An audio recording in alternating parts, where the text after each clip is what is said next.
بسم الله الرحمن الرحيم. إذا وقعت الواقعة ليس لوقعتها كاذبة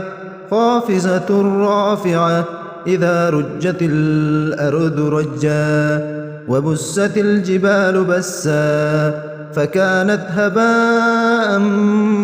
منبثا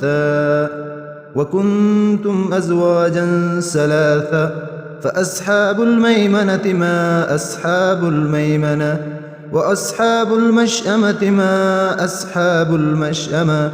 والسابقون السابقون أولئك المقربون في جنات النعيم ثلة من الأولين وقليل من الآخرين على سرر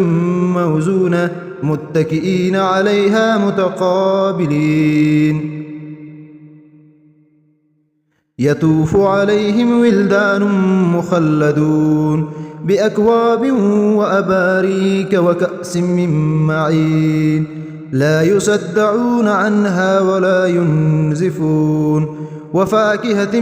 مما يتخيرون ولحم طير مما يشتهون وحور عين كأمثال اللؤلؤ المكنون جزاء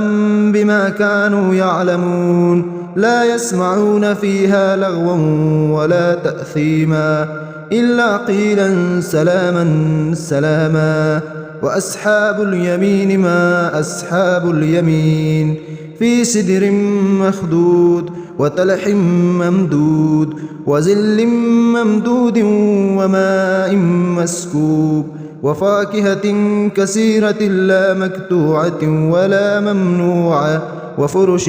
مرفوعة إنا أنشأناهن إنشاء فجعلناهن أبكار عربا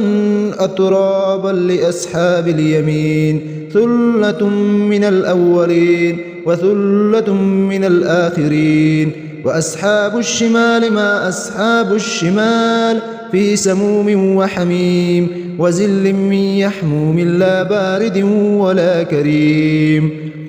إنهم كانوا قبل ذلك مترفين وكانوا يصرون على الحنث العظيم وكانوا يقولون أبذا متنا وكنا ترابا وعظاما أئنا لمبعوثون أو آباؤنا الأولون قل إن الأولين والآخرين لمجموعون إلى ميقات يوم معلوم ثم إنكم أيها الضالون المكذبون لآكلون من شجر من زقوم فمالئون منها البطون فشاربون عليه من الحميم فشاربون شرب الهيم هذا نزلهم يوم الدين نحن خلقناكم فلولا تصدقون أفرأيتم ما تمنون أأنتم تخلقونه أم نحن الخالقون نحن قدرنا بينكم الموت وما نحن بمسبوقين على أن نبدل أمثال لكم وننشئكم فيما لا تعلمون ولقد علمتم النشأة الأولى فلولا تذكرون أفرأيتم ما تحرسون أأنتم تزرعونه أم نحن الزارعون لو نشاء لجعلناه حطاما فظلتم تفكهون إنا لمغرمون بل نحن محرومون أفرأيتم الماء الذي تشربون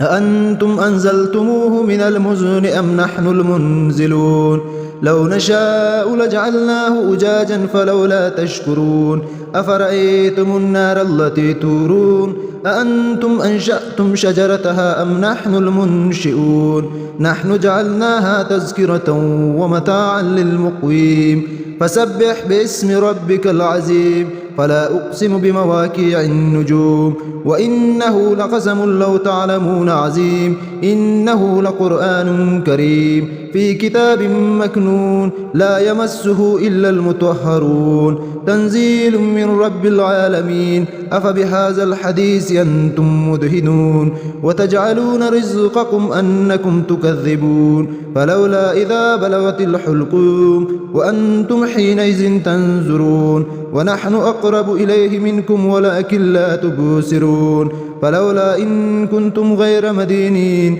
ترجعونها إن كنتم صادقين فأما إن كان من المقربين فروح وريحان وجنة نعيم وأما إن كان من أصحاب اليمين فسلام لك من أصحاب اليمين وأما إن كان من المكذبين الضالين فنزل من حميم وتسلية جحيم إن هذا لهو حق اليقين فسبح باسم ربك العظيم.